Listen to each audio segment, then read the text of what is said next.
used to walk in the steps of this world, living a life filled with sin. Though I was outwardly righteous to men, I had a dead heart within. Then was I told of the path I was on, judgment I was to receive. Today we are celebrating the 50th Sunday in the time of Lent. This Sunday, in a very special and direct way, is reminding us of the Lenten period. That this is a period in which we are preparing basically for the celebration of the Paschal mysteries. The Gospel today shows to us that in celebrating the Paschal mystery, the crucifixion of our Lord Jesus Christ, in a special way, it is a celebration of love, that God has loved us, and no one would love beyond a person who would give up his life. It is a celebration of the love of God for us, and to us we get a reward, we get salvation, we get eternal life out of the death of our Lord. We are celebrating a new covenant which is sealed by the blood of Jesus at the cross. In the Old Testament, God made a covenant based on the law. We recall when Moses received the 10 Commandments, brought them to the people. He read to them the 10 Commandments, and the whole nation said, "We have heard what you have read, and we are going to abide with that." And so God made a covenant. They will be my people, and I will be their God. So for us, it is such a special covenant. It is not based on the law, it is based on love.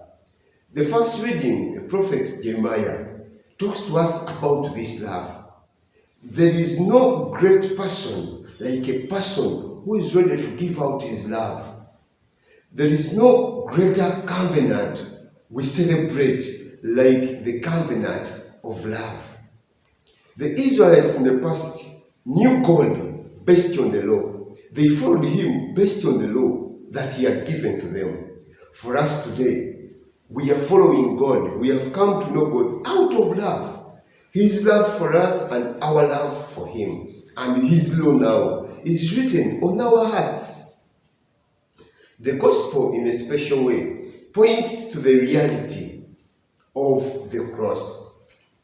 That God, Jesus knew what was going to happen to him, but he knew that out of this one sacrifice, all the people he has loved will have eternal life. The love that Jesus shows in his death can be compared to a parent who saw his child at the sick bed. But the child had a sick kidney, and one of the kidneys of any donor would be given to the child. However, this was a single mother who had, the father was not available, no relatives to the child, and the mother was the only one present. But then the mother decides to give out one of her kidneys to this little child. But the doctors told the mother, "Your second kidney is not well off. You may not live for long." And the mother decided, "My child has to live." So they took one kidney out of the mother and they gave it to the child. The mother, knowing, in giving out my kidney, I'm losing life, but my child has to live. Or another mother who had left the child in a hut. Then the hut caught fire. The mother, looking at the hut on fire, she knew there is a child in the house, and my child. A mother enters the hut with nothing. She knew she was going to get burned. She would even lose the life. But she was ready to lose the life and save the child. So the mother comes out burnt, in pain, with a child wrapped in a blanket, so safe. That is the love with which Jesus died for us. We who would be in pain didn't receive the pain. We would be caned. Who would be scourged. We who would be nailed. We didn't receive all that. We walked away like nothing had happened to us because somebody took on that. He decided that we who were to die should have life, and he who had no sin died for us. Such great love. And then, as we are celebrating these Paschal mysteries, we have reached a time in Lent where we have to think again about this love of God. May we once again, dear brothers, dear sisters, come to God and say, we have moved now 5 Sundays. If we have not been fasting, may we once again say, at least this remaining time. In this period, special period that is remaining, can we prepare greatly? Can we prepare humbly enough for this sacrifice? May we be made worthy partakers of the Paschal mystery, because Jesus has loved us greatly. He has sacrificed his life for us, and he has given us this time of Lent to prepare to partake of that sacrifice. We should not take it for granted. It is so great love for us, and so great love should we give to him. St. Paul, in the second reading, talks of Jesus, even though he was God, he did not count equality with God, but out of his love, he came and lived like us human beings.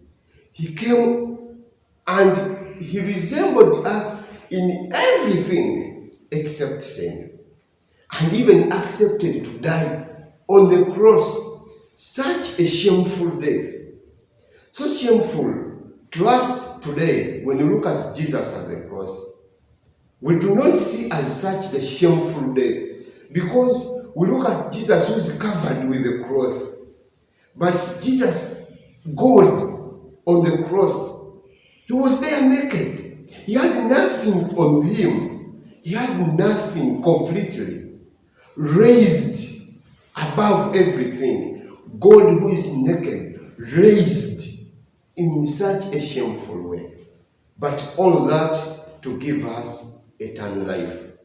In the gospel, Jesus asserts, he knew when he would be raised, like he was raised on the cross, he would triumph, he would be glorified.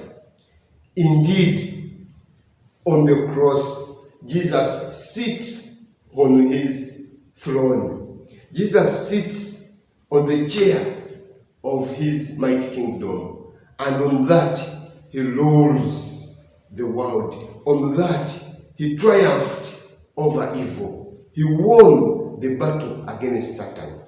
But St. Paul also in the second reading is calling upon you and me. Those who believe in Jesus Christ at the cross will have eternal life. We have this time to prepare for the celebration of the Paschal mystery. May we renew our love, our trust, our faith in Jesus Christ at the cross, such that we have eternal life.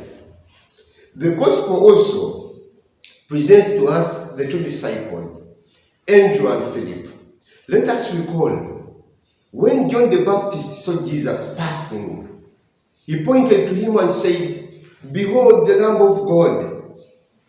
The 2 apostles, Andrew and Philip, were near John. They heard and they followed Jesus, asked him, "Where do you put up? Where do you reside?" And Jesus said, "Come and follow me." They followed Jesus. Having followed with Jesus on this Sunday, they too bring more 2 people to him who asked Philip and Andrew, "We want to see Jesus." They go to Jesus and they tell him, "There's somebody who wants to see you. These 2 men, they want to see you." Not that they wanted to just look at him, but they wanted to have a special encounter with him. They wanted to have an appointment with him, to talk with him. As we are journeying to celebrate Easter, may we recall, we have also been journeying with Jesus. We have also moved with him. May we also bring others to Jesus. May we also bring other people to celebrate these Paschal mysteries together with them, such that, like Andrew and Philip, we bring other disciples. Andrew and Philip were the first disciples to follow Jesus, but they were Jewish. As Jesus is preparing to go through the Paschal activities, his suffering and death, they have brought more disciples who are Gentiles. May we too also bring other unbelievers. The Catholic Church during this time has prepared catechumens. We are bringing more people who are not baptized to be baptized. That is the arrangement of the church. Believers bringing non-believers who want to see Christ, who want to meet Christ. Even us individually, may we go to our families. Bring those people who are lost, who are no longer praying. Those who yearn to see Christ. Those who yearn to come to church in whatever means we can. Can you bring at least one? Can you bring at least two? Such that this celebration of the Paschal mysteries may be really a celebration of all of us believers. The Lord be with you. Jesus will show you the way. Sinner, repent and believe on the Lord, trusting in him all the day. Walk in his footsteps and never look back. Jesus will show you